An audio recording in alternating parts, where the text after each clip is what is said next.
Halo, kita berjumpa lagi dalam podcast Warta 17. Saya Vika, hari ini saya akan mengajak teman Warta untuk jalan-jalan. Jalan-jalannya agak jauh sedikit karena kita akan membicarakan tentang Pancasila. Mengapa Pancasila terasa jauh hari ini? Maka itu sebabnya kita akan perbincangkan supaya agak dekat dan semakin sayang kita kepada Pancasila. Hari ini saya akan mengajak teman Warta untuk berjumpa dengan Pak Bekti. Selamat siang, selamat pagi, selamat sore Pak Bekti. Selamat hari ini kita berada di bulan Bung Karno, jadi kita patut berbahagia. Semoga Pak Bekti juga dalam keadaan sehat. Alhamdulillah sehat dan tetap semangat. Tetap semangat membumikan Pancasila. Betul. Ya. Kita semua sangat familiar dengan Pak Bekti dan berbagai konten, talk show dan program-program yang beliau hadiri yang memang sangat terkait dengan Pancasila. Hari ini kita akan lebih jauh membahas tentang Bung Karno hari ini masih relevankah pemikirannya untuk anak muda? Kita tahu Bung Karno adalah yang melahirkan Pancasila. Jadi kedua hal tersebut tidak bisa dipisahkan.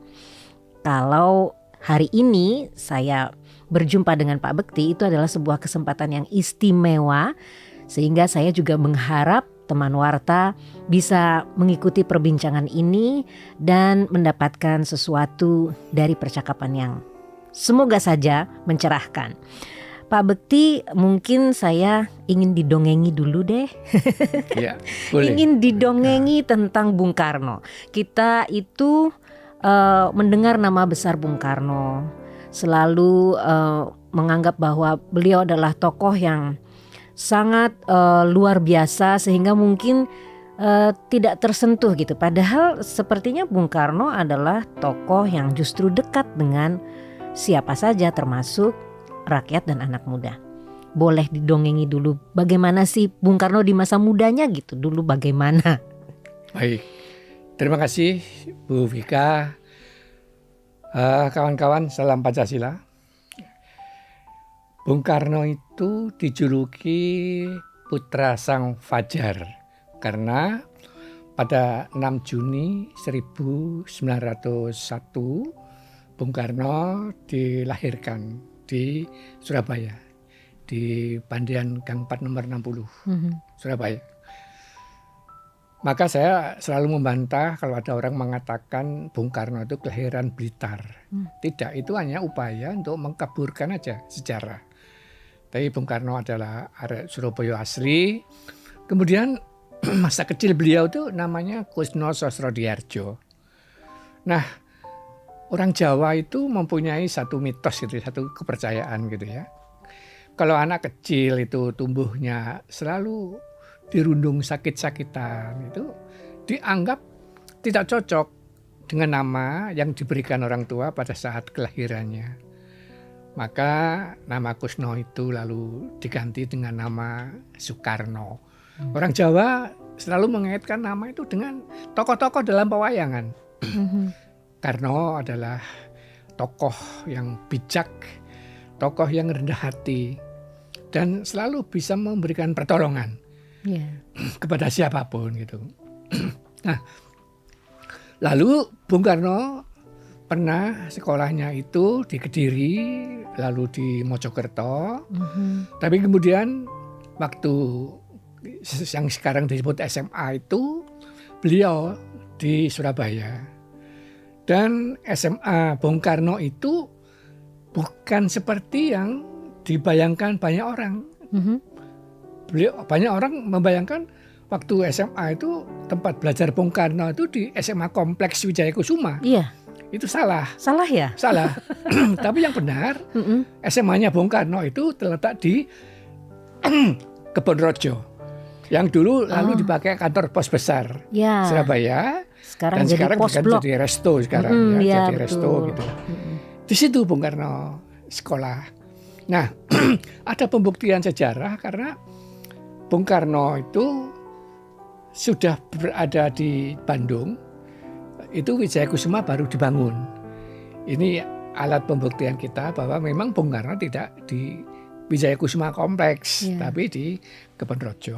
Nah, karena Bung Karno itu tinggal di rumah Bapak Cokro Aminoto, tokoh Muhammadiyah, dan di situ beliau mendapatkan satu pendidikan politik yang secara tidak langsung. Kebetulan tokoh-tokoh itu adalah tokoh-tokoh yang Muslim.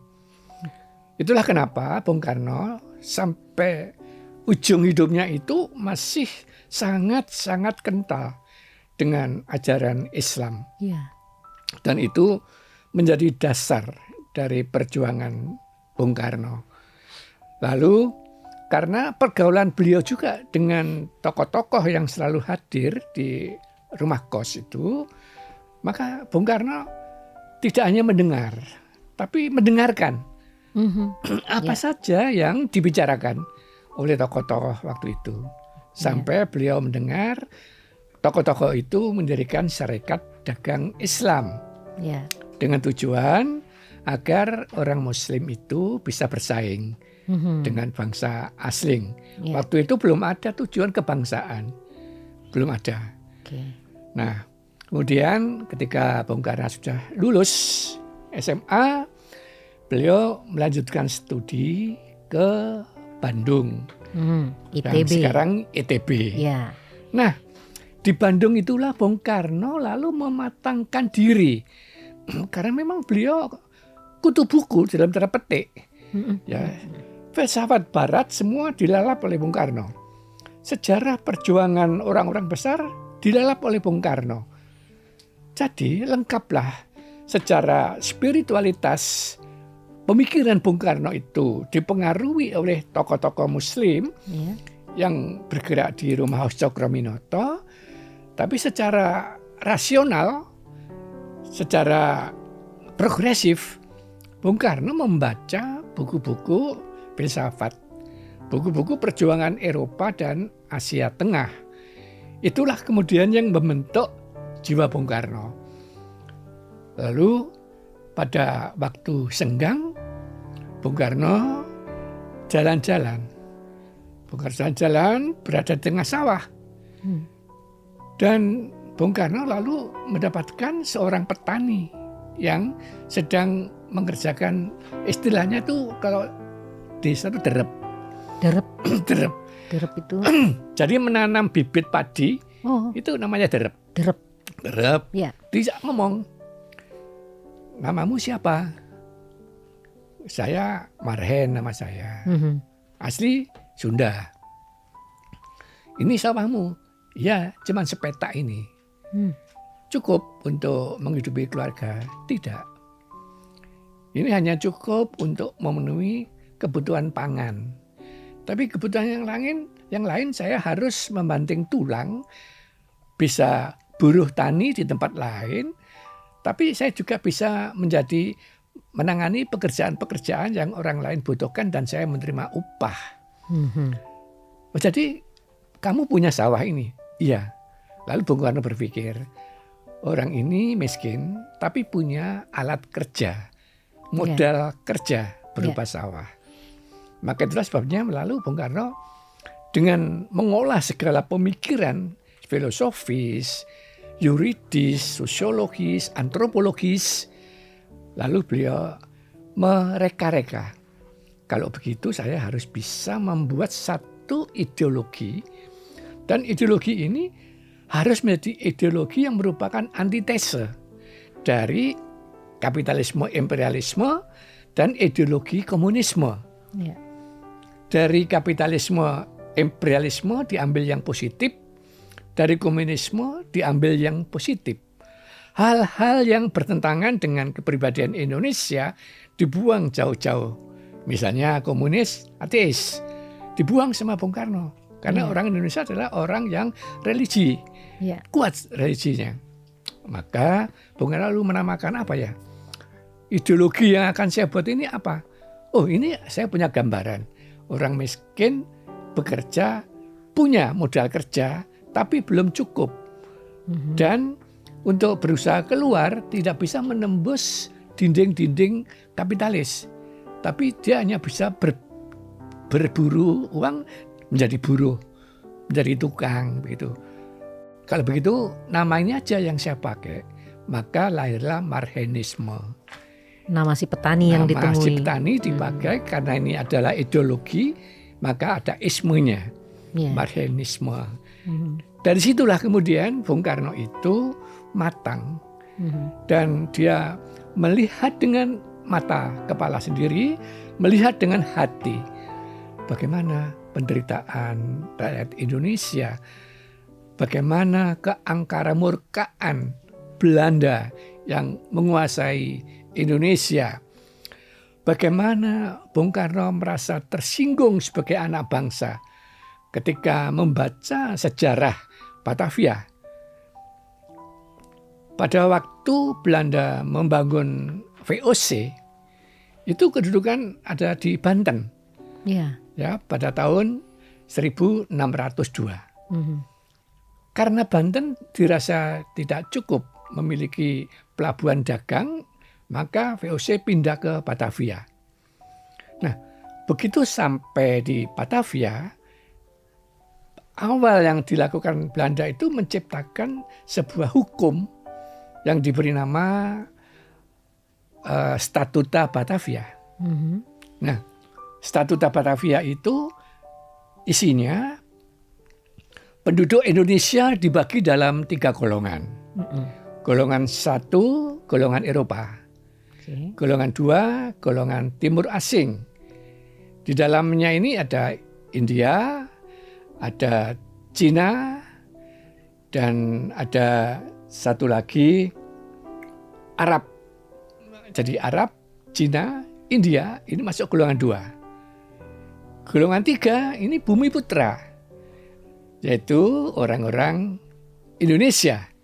Meskipun waktu itu belum ada nama Indonesia, Bumi Putra namanya. Nah, Pribumi ya. pribumi, Mm-mm. ya pribumi. Nah, di dalam statuta itu ada hak-hak privilege untuk golongan 1 dan golongan 2. Tapi golongan 3 sama sekali tidak mempunyai privilege apa-apa. Mhm. Bahkan yang menyakitkan itu ada satu ketentuan dan itu ditulis di bar, di night club, di resto, Ya. di toko-toko besar itu satu ketentuan bahwa yang boleh masuk itu hanya golongan 1 dan golongan 2. Bumi Putra tidak bisa masuk.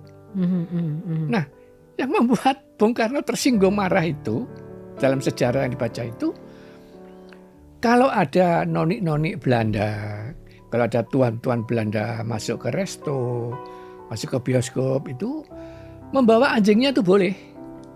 Hmm. Loh, tetapi kenapa orang Indonesia yang manusia, Mhm. yang dalam ajaran agama sederajat karena ciptaan Tuhan Yang Maha Esa, kenapa orang pribumi tidak boleh masuk di bawah binatang kita ini? Nah, disitulah sesuatu yang sangat mendobrak hati Bung Karno bahwa Indonesia harus segera lepas dari penjajahan. Itu semangat itu begitu membakar. Dan pemerintah Belanda yang ada di Den Haag sana justru menyambut Statuta Batavia itu. Lalu ini dimasukkan di dalam Indische Regelgeving IS pasal 112. Jadi ada tambahan pasal 112 mengenai kategorisasi penduduk di Indonesia. Nah, kemudian Bung Karno mematangkan semangat juangnya itu dengan bergaul dengan teman-teman yang sudah aktif di dalam kebangkitan nasional yang diawali oleh Dr. Wahidin Sudirohusodo. Nah, 20 Mei 1908 dikenal sebagai Hari Kebangkitan Nasional. Ya. Karena hari itulah Pak Darmosodo Wahidin Dr. Darmosodo Wahidin. itu mendirikan organisasi Budi Utomo. Tujuan utamanya adalah untuk mencerdaskan orang-orang Bumi Putra yang waktu itu tidak berkesempatan seperti Bung Karno. Mhm. Bung Karno bisa sampai pada institut sekolah tinggi, tapi Bumi Putra tidak. Nah, itu lalu akan didobrak oleh Pergerakan Nasional yang dipimpin Dr. Wahidin Sudrosodo, dan kepemimpinan sehari-hari dipegang oleh Dr. Sutomo. Ya, makanya saya seringkali menyarankan pada mahasiswa, pada anak muda, suatu ketika ditiliilah sejarah-sejarah itu. Surabaya itu ada makam Dr. Sutomo. Ya. Itu di Gedung Nasional Indonesia, Ya. di Jalan Bubutan 87. Ada makam Wage Rudolf Supratman, pencipta lagu kebangsaan Indonesia Raya. Ya. Kemudian ada Tugu Pahlawan. Itu di bawahnya itu adalah makam massal arek Surabaya yang mempertahankan Indonesia, mempertahankan Surabaya. Nah, begitu Bu Vika, sehingga Bung Karno di dalam perjuangannya itu sampai pada titik yang kulminasi dari perjuangan beliau itu ketika menghadiri Sumpah Pemuda. Kemudian ketika ada kesempatan waktu Jepang kalah dan ada penawaran dari Jepang, kalau orang Indonesia mau kompromi dengan Jepang akan diberi hadiah. Tapi Bung Karno dan kawan-kawan, termasuk di sini ada Bung Hatta, ada Sultan Syahrir, ada Sayuti Melik, ya, ada Pak SK, lalu banyak tokoh-tokoh yang lain menjawab, kami tidak mau mendapat hadiah kemerdekaan, tapi kami harus merebut kemerdekaan itu dengan menumpahkan darah, menumpahkan fisik, menumpahkan jiwa. Yang penting perjuangan itu adalah hasil dari sebuah perjuangan yang kami lakukan. Maka kemudian beliau mengikuti permintaan dari Dr. Rajiman Widjodiningrat. Karena dalam sidang Tukursi itu beliau menanyakan, kalau nanti Indonesia merdeka, dasar negaranya itu apa?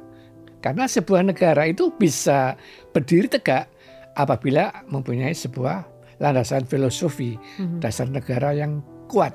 Karena ini fundamen. Ya. Maka para pendahulu dalam pidato-pidato itu belum bisa menjawab. Karena waktu itu Bu Vika, kebanyakan yang hadir itu adalah para ahli hukum seperti Mr. Supomo, seperti Mr.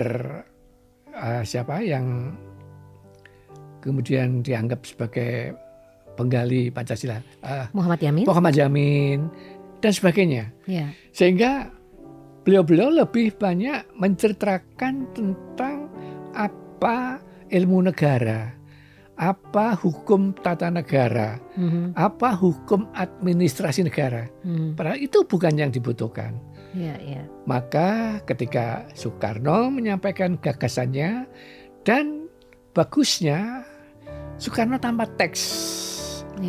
Jadi mengalir dari hati sanubari terdalam Soekarno itu, mengalir bahwa Indonesia merdeka nanti membutuhkan satu dasar negara, satu filosofi, satu pandangan hidup, satu kompas perjuangan. Maka kemudian beliau mengatakan, saya tidak menciptakan, tapi saya menggali dari bumi Nusantara apa yang selama ini sudah dimiliki oleh Bumi Putra, oleh Nusantara. Ada 5 dasar. Maka itulah yang kemudian Pancasila. Dan Pancasila kemudian disahkan pada tanggal 18 Agustus tahun 1945, karena tanggal 17 Agustus 45 itu proklamasi kemerdekaan Indonesia. Itu baru proklamasi. Negara belum lahir. Negara baru lahir ketika tanggal 18 Agustus 1945. Maka lengkap sudah, ada nama Republik Indonesia, ada bendera merah putih, ada konstitusi tertulis, Undang-Undang Dasar 1945, dan yang terpenting ada dasar negara Pancasila. Itu perjalanan Bung Karno masa muda sampai mengantar Indonesia merdeka dan